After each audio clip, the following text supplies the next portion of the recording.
अनुकूलन प्रवृत्ति अर्थात जीवन प्रवृत्ति। विभिन्न जीव जातियों की अनुकूलन प्रवृत्तियों का अध्ययन करके इस परिणाम तक सहज ही पहुंचा जा सकता है कि अनुकूलन प्रवृत्ति ही जीवन प्रवृत्ति है। फ्रॉयड द्वारा प्रचलित शब्द लिबिडो का एक अर्थ जीवित रहने की प्रबल इच्छा भी है। लिबिडो मन शक्ति का वह प्रकार है जो काम प्रवृत्ति के रूप में भी व्यक्त होता है और रचनात्मक क्रियाओं को भी व्यक्त करता है। यही लिबिडो मरण प्रवृत्ति के विरोध में जीवन प्रवृत्ति का सूचक भी है। लिबिडो का यह व्यापक अर्थ केवल शोधार्थियों के शोध का विषय है। लिबिडो का लोक प्रचलित अर्थ कामुकता तक सीमित है। लिबिडो के कामुकता के रूप में प्रचलित होने का कारण फ्रॉयड के समकालीन हैवलॉक एलिस 1859-1939 ने अपनी पुस्तक साइकोलॉजी ऑफ सेक्स संदर्भ 7 प्रकरण 3 प्रसंग first appearance of the sexual impulse में इस प्रकार लिखा है। अन्य पारिभाषिक शब्दों की तरह फ्रॉयड ने लिबिडो शब्द का चुनाव करने में भी भूल की है। इस शब्द को अंग्रेजी शब्द लिबिडिनस अर्थात कामुक से अलग करना सरल नहीं है। प्राचीन भारत में काम का व्यापक स्वरूप। नाट्य शास्त्र के प्रणेता भरत मुनि ने कहा है, संसार में जो कुछ भी शुभ, पवित्र, उज्जवल और दर्शनीय है वह श्रृंगार रस से प्रेरित है। संदर्भ 26 छठे अध्याय का गद्य भाग प्रसंग श्रृंगार रस। श्रृंगार रस से आशय है वह मानसिक सुख जो रति यानी काम भाव विषय काव्य के पढ़ने, सुनने या देखने से उत्पन्न होता है। भरत मुनि से बहुत पहले वेद में काम देव को स्तुति अर्पित की गई है। संबंधित सूक्त का भावार्थ इस प्रकार है। सबसे पहले काम उत्पन्न हुआ, देव यानी दिव्य शक्ति से युक्त अमर प्राणी, पितर यानी मृत पूर्वजों की अमर आत्माएं तथा मरणशील प्राणी यानी मनुष्य बाद में प्रकट हुए। ऐसे श्रेष्ठ काम देव को मैं नमस्कार करता हूँ। संदर्भ 27-9-2-19। वेद में वर्णित इस स्तुति का पात्र सीमित कामुकता का देवता नहीं है, बल्कि वह व्यापक काम है जो सभी प्रकार की सुखद कामनाओं तथा संकल्पों का मूल प्रेरक है। किसी शब्द के एक से अधिक अर्थ निकलते हों तो व्यक्ति सामान्यतः अपनी रुचि के अनुकूल अर्थ को उचित मानता है और वह रुचिकर कार्य करने में अति कर बैठता है। अति चाहे आहार की हो या कामुकता की, उसका परिणाम हमेशा प्रतिकूल ही निकलता है। ऐसी संभावनाओं को दृष्टि में रखकर मैंने इस पुस्तक में काम शब्द का प्रयोग कम किया है, कामुकता या काम भाव का अधिक किया है। इस काम भाव या कामुकता शब्द के प्रयोग का कारण यह है कि काम का एक पक्ष प्रजनन है, दूसरा सुखद कामनाएं हैं। इस पुस्तक में प्रजनन पक्ष को अछूता रहने दिया गया है। सुखद कामनाओं में से केवल उन्हीं अंशों की चर्चा की गई है जिनका उद्देश्य श्वसन अथवा योनि क्षेत्र को विशेष क्रियाशील बनाना है। अब अनुकूलन संबंधी अन्य पक्ष लेते हैं। अनुकूलन अर्थात शक्ति का अर्जन विसर्जन। अनुकूलन की सारी व्यवस्था आहार पर निर्भर है। आहार द्वारा शरीर के अंगों का विकास होता है और कार्य करने की शक्ति मिलती है। शरीर में होने वाली इस रासायनिक प्रक्रिया का वैदिक नाम उपापचय है। उपापचय के दो व्यापार होते हैं। पहला, आहार द्रव्य को जीवित कोशिकाओं के रूप में बदलना। इस व्यापार को उपचय यानी एनाबॉलिज्म कहते हैं। इस पुस्तक में हम इस व्यापार को शक्ति का अर्जन कहेंगे। दूसरा, कोशिकाओं का ईंधन के रूप में खपना। इस व्यापार को अपचय यानी कैटाबॉलिज्म कहते हैं। अर्जन के कम होने की स्थिति में इस व्यापार द्वारा देह की आवश्यक ऊष्मा बनी रहती है। इस पुस्तक में इस व्यापार को हम शक्ति का विसर्जन कहेंगे। इन दोनों व्यापारों के सम्मिलित नाम उपापचय को इस पुस्तक में हम शक्ति का अर्जन विसर्जन अथवा शक्ति का अनुकूलन कहेंगे। उम्र के अनुसार शक्ति अनुकूलन शैशव से किशोर अवस्था तक मानव शरीर के विकास की गति तेज होती है। किशोरावस्था के उपरांत शरीर के विकास की गति धीमी हो जाती है। 10 से 18 वर्ष के मध्य की उम्र को किशोरावस्था कहा जाता है। लड़कियों में यह अवस्था लड़कों की अपेक्षा पहले प्रकट होती है। गर्म जलवायु तथा कामोद्दीपक परिवेश के कारण यह अवस्था तनिक पहले भी प्रकट हो सकती है। इसे विपरीत स्थिति में यह अवस्था देर से भी प्रकट हो सकती है। किशोरावस्था कामुकता का जागरण काल है। इस अवस्था से पूर्ण वयस्क अवस्था तक अर्थात 18 से 21 वर्ष के दौरान शरीर का पूरा विकास हो जाता है। फिर भी आहार का लिया जाना जारी रहता है, बल्कि वयस्क व्यक्ति शिशु के आहार से अधिक आहार लेता है। इस दृष्टि से वयस्क अवस्था में शरीर के विकास की गति शैशव और किशोर अवस्था से अधिक तेज होनी चाहिए, लेकिन ऐसा होता नहीं है। अमीबा जो आहार लेता है उसके अधिक भाग से उसका आकार बढ़ता है। मानव के आहार के अधिक अंश उसकी ऊर्जा बढ़ाते हैं। यह ऊर्जा उसकी शारीरिक और मानसिक क्रियाओं में व्यय होती है। शारीरिक और मानसिक क्रियाएं बच्चे, बूढ़े और जवान सब में होती हैं। छोटे बच्चे का हाथ पांव चलाना, हंसना, रोना उसकी शारीरिक क्रियाएं हैं। हर्ष, शोक, भय, क्रोध, ईर्ष्या उसकी मानसिक क्रियाएं हैं। उम्र बढ़ने के साथ शारीरिक और मानसिक क्रियाओं के रूप बदलते हैं। जीविका, भविष्य की चिंता जैसे बहुत से काम वयस्कों को क्रियाशील बनाते हैं।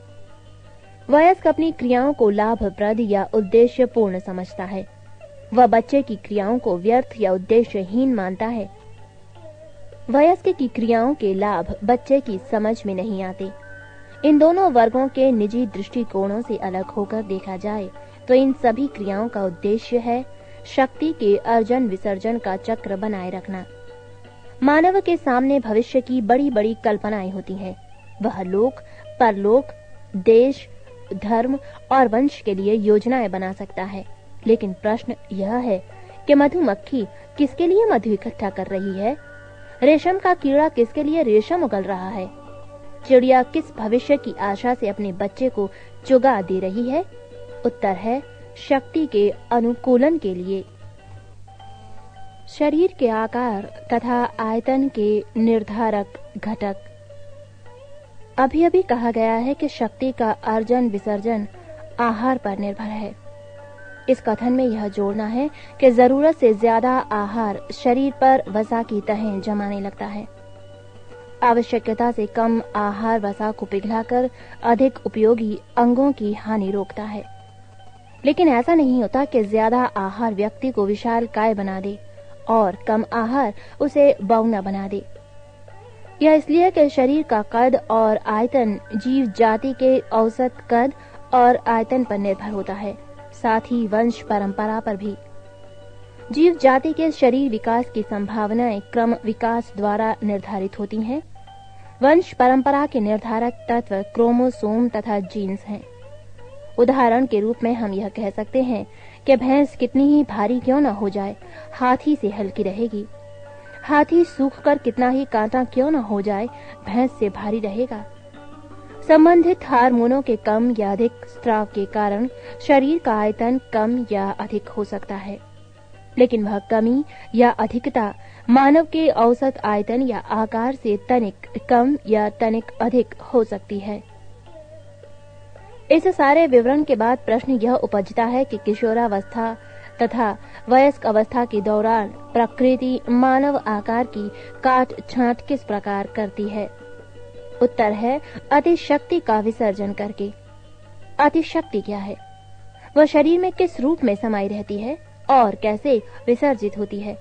यह आगे चर्चा का विषय है। भाग 2 अतिशक्ति की परिकल्पना। विषय प्रवेश। अतिशक्ति से आशय है वह शक्ति जो नित्य प्रति की निश्चित शारीरिक क्रियाओं के रूप में विसर्जित नहीं हो सकती, क्योंकि शारीरिक श्रम की एक सीमा होती है।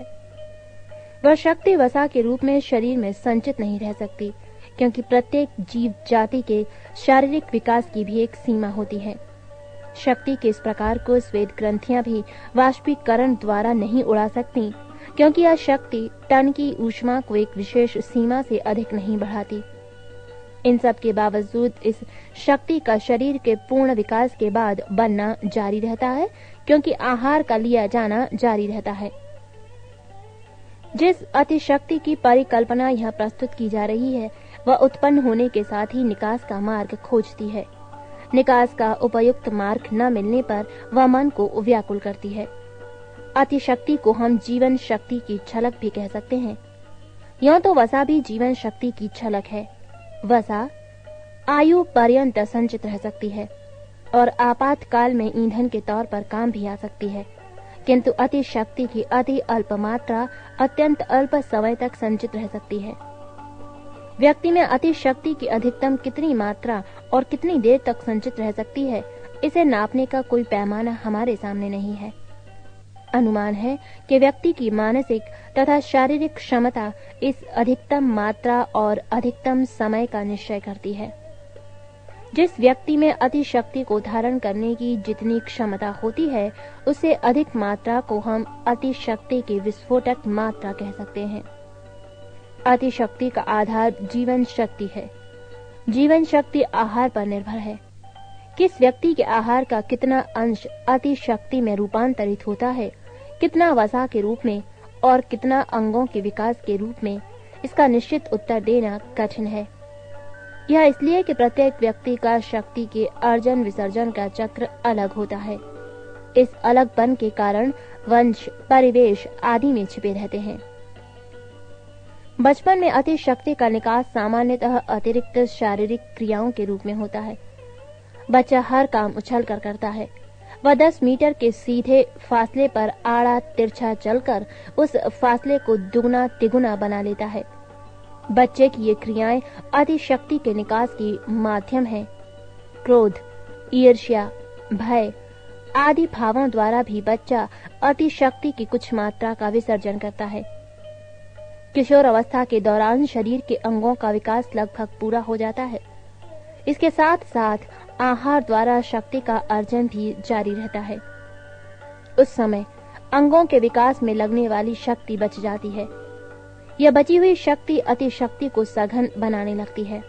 यह घनीभूत अति शक्ति निकास के नए मार्ग खोजती है। सामान्यतः वह मार्ग काम भाव का होता है। प्रत्येक भाव की अव्यक्त अवस्था भावना शैशव से ही व्यक्ति में बसी रहती है। अव्यक्त भावना को व्यक्त भाव तथा भाव को आवेश बनाने में अंतःस्त्रावी अंगों की भूमिका होती है। उनमें से काम भाव के प्रेरक स्त्रावों की चर्चा हम अगले प्रकरण में करेंगे। यहाँ हम कुछ उन अंगों की चर्चा कर रहे हैं जो उम्र की एक विशेष सीमा तक काम भाव को रोके रखने का कार्य करते हैं। यौन चेतना का निरोधक अंग उम्र की एक विशेष अवस्था तक काम भाव को रोके रखने का कार्य शरीर का थाइमस नामक अंग करता है। थाइमस के विषय में अपनी परिकल्पना प्रस्तुत करने से पहले हम यह जान लें कि शरीर विज्ञान थाइमस के विषय में क्या मत प्रस्तुत करता है। संदर्भ 8 बाल्य ग्रंथि तथा संदर्भ 2 जिल्द 11 प्रसंग थाइमस। थाइमस लसिका टिश्युओं से निर्मित एक अंग है। कुछ शरीर क्रिया विज्ञानी इसे अंतःस्त्रावी ग्रंथि भी मानते हैं। इस अंग का स्थान छाती की हड्डी के नीचे हृदय के समतल स्थान पर है। भ्रूण अवस्था में तथा जन्म के उपरांत 1 वर्ष की अवस्था तक इस अंग का आकार शरीर के अन्य अंगों के अनुपात से अधिक होता है। जन्म के समय इस अंग का भार 12 से 15 ग्राम के मध्य होता है। जन्म के उपरांत के आरंभिक 2 वर्षों में इस अंग के विकास की गति अन्य अंगों की अपेक्षा अधिक होती है। यौवन से तनिक पूर्व की अवस्था में इस अंग का वजन अधिकतम अर्थात 30 से 40 ग्राम के लगभग होता है। उसके बाद यह अंग धीरे धीरे क्षीण होने लगता है। वृद्धावस्था में इस अंग का वजन 10 से 15 ग्राम के लगभग रह जाता है। अन्य स्रोतों से प्राप्त जानकारी इस प्रकार है। संदर्भ 9 सप्तम अध्याय बाल ग्रहवेयक तथा संदर्भ 6 20वां अध्याय प्रसंग थाइमस। बचपन में रोगों से बचाव करने की दृष्टि से थाइमस का विशेष महत्व है, किंतु यौवन के उपरांत इस अंग का बराबर विकसित रहना रोग का लक्षण है। सामान्यतः समझा जाता है कि इस अंग के स्राव जनन अंगों के विकास को रोकते हैं। इसके साथ ही यह भी मत है कि जनन अंगों के स्राव इस अंग को क्षीण करने का कारण बनते हैं। परीक्षणों से यह ज्ञात हुआ है कि बाल्यावस्था में इस अंग के निकाल दिए जाने से यौवन के लक्षण जल्दी प्रकट हो जाते हैं। बधिया किए गए मनुष्यों तथा पशुओं में यह अंग अंतिम समय तक क्षीण नहीं होता। अतिशक्ति की परिकल्पना के अनुसार थाइमस की भूमिका। शरीर विज्ञान द्वारा दी गई जानकारी से यह ज्ञात होता है कि थाइमस का कार्य बचपन और किशोरावस्था के मध्य फ्यूज वायर जैसा है। क्रोध और भय जैसे भावों के माध्यम से शक्ति का विसर्जन बचपन से होता रहता है, किंतु कामुकता जैसे तीव्र आवेग द्वारा शक्ति के विसर्जन को प्रकृति तब तक रोके रखना चाहती है जब तक शरीर का विकास एक विशेष सीमा तक पूरा नहीं हो जाता। उस विकास के पूरा होते ही थाइमस नामक अंग धीरे धीरे क्षीण होने लगता है। इसके साथ ही नर तथा मादा की मुख्य तथा परवर्ती यौन विशेषताएं पुष्ट होने लगती हैं। मानव नर की मुख्य यौन विशेषताएं श्लेष्म तथा अंडकोश हैं। परवर्ती विशेषताएं हैं चौड़े कंधे, दाढ़ी, मूंछ तथा छाती, बाजू, टांगे आदि अंगों के बालों का स्थूल होना। मानव मादा की मुख्य यौन विशेषताएं हैं भग क्षेत्र तथा योनि क्षेत्र, भगनासा तथा बृहत भगोष्ठ भग क्षेत्र के प्रमुख अंग हैं। योनि क्षेत्र के प्रमुख अंग हैं लघु भगोष्ठ, योनि मार्ग, गर्भाशय तथा डिंबाशय। मानव मादा की परवर्ती यौन विशेषताएं हैं नितंब तथा स्तनों की पुष्टता, टांगे, बाजू आदि अंगों पर वसा की अतिरिक्त तहें। शरीर क्रिया विज्ञान की मान्यता के अनुसार नर की इन यौन विशेषताओं के पुष्ट होने के कारण एंड्रोजन तथा मादा की विशेषताएं पुष्ट करने का कारण एस्ट्रोजन नामक हार्मोन है। इन हार्मोनों की विस्तृत चर्चा इस पुस्तक के दूसरे प्रकरण में होनी है। इस समय हम कुछ उदाहरणों के आधार पर केवल इतना निष्कर्ष प्रस्तुत कर रहे हैं कि इन हार्मोनों के एक विशेष आयु सीमा तक रुके रहने का कारण थाइमस की अति क्रियाशीलता है। पीनियल बॉडी की भूमिका। कामुकता तथा यौन अंगों का विकास रोकने का कार्य पीनियल बॉडी या पीनियल ग्रंथि के स्राव भी करते हैं। ब्रिटेनिका संदर्भ 2 जिल्द 18 प्रकरण एंडोक्राइन सिस्टम्स प्रसंग दी पीनियल ग्लैंड के अनुसार यह नाशपाती की आकृति की अंतःस्रावी ग्रंथि है। इसका स्थान मस्तिष्क मूल का पिछला भाग है। ह्यूमन फिजियोलॉजी के अनुसार संदर्भ 10 जिल्द 1 प्रकरण 9 प्रसंग पीनियल बॉडी। पीनियल ग्रंथि के स्राव का नाम मेलाटोनिन है। दिन का प्रकाश इस स्राव को कम करने का कारण बनता है, अतः मेलाटोनिन का उत्पादन उन ऋतुओं में कम होता है जब दिन बड़े और रातें छोटी होती हैं। पशु पक्षियों के वसंत ऋतु में गर्माने का कारण संभवतः यही है कि इस ऋतु में दिन बड़े होने लगते हैं। यह भी अनुमान किया गया है कि स्त्रियों के डिंब विसर्जन में इस ग्रंथि के स्राव जैव घड़ी का कार्य करते हैं। भारत के प्राचीन कवि कालिदास ने वसंत ऋतु को कामदेव का सहचर माना है। संदर्भ 11 3-21। इस मान्यता का जैव रासायनिक आधार मेलाटोनिन की अल्प मात्रा हो सकती है। इस विवरण से इतना तो ज्ञात होता है कि पीनियल ग्रंथि के स्राव भी उसी दिशा में कार्य करते हैं जिस दिशा में थाइमस ग्रंथि क्रियाशील होती है। फिर भी बचपन और वयस्क अवस्था के मध्य फ्यूज वायर शब्द का प्रयोग थाइमस के लिए करना उचित है। यह इसलिए कि किशोर अवस्था के बाद थाइमस का निरंतर क्षय होता है। उम्र की अधिकता का ऐसा प्रभाव पीनियल बॉडी के संबंध में अब तक ज्ञात नहीं हुआ है। अतिशक्ति संबंधी कुछ शंकाएं और समाधान। आहार को अतिशक्ति और जीवन शक्ति का आधार मानने से यह प्रश्न उपजता है कि जिन्हें आहार कम मिलता है और वे श्रम अधिक करते हैं, उनमें अतिशक्ति कहां से बनती है। शक्ति के अर्जन विसर्जन के चक्र के अनुसार उन व्यक्तियों में तो यौन चेतना जागनी ही नहीं चाहिए। इस शंका का समाधान यह है कि केवल आहार की मात्रा ही अति शक्ति के बनने का कारण नहीं है। आहार का कार्य तो केवल इतना है कि जीव जाति और वंश परंपरा के अनुसार व्यक्ति में जो संभावनाएं छिपी हैं, वह उन्हें प्रकट होने का अवसर देता है। और यह भी कि आहार का सात्विकरण तथा उसके द्वारा शक्ति का अर्जन प्रत्येक व्यक्ति के पाचन संस्थान पर भी निर्भर होता है। यदि संस्थान ठीक कार्य कर रहा हो तो कम आहार अधिक शक्ति उपजा सकता है। विपरीत इसके पाचन संस्थान में अव्यवस्था हो अथवा किसी ज्ञात या अज्ञात रोग के कारण अर्जित शक्ति का बड़ा भाग क्षरित हो जाता हो, तो प्रश्न उठता है कि ऐसी अवस्था में अतिशक्ति कैसे बनती है, या ऐसी स्थिति में काम भाव कैसे संभव है। उत्तर है कि ऐसी स्थितियों में जीवन शक्ति अतिशक्ति में रूपांतरित होकर काम भाव को संभव बना सकती है। ऐसे रूपांतरण को अनुकूलन की आपातकालीन व्यवस्था कहा जा सकता है। इस आपातकालीन रूपांतरण की क्षतिपूर्ति आहार द्वारा बाद में भी हो सकती है, किंतु जीवन शक्ति की अतिशक्ति में बदलने का कार्य यदि निरंतर होता रहे तो यह रूपांतरण आयु कम करने का कारण भी बन सकता है। इसके विपरीत स्थिति भी हो सकती है। मसलन यह कि अतिशक्ति संपन्न स्वस्थ व्यक्ति नियमित आहार तो लेता रहे, किंतु किसी धार्मिक या सांस्कृतिक मान्यता के कारण कामुकता का दमन करने लगे।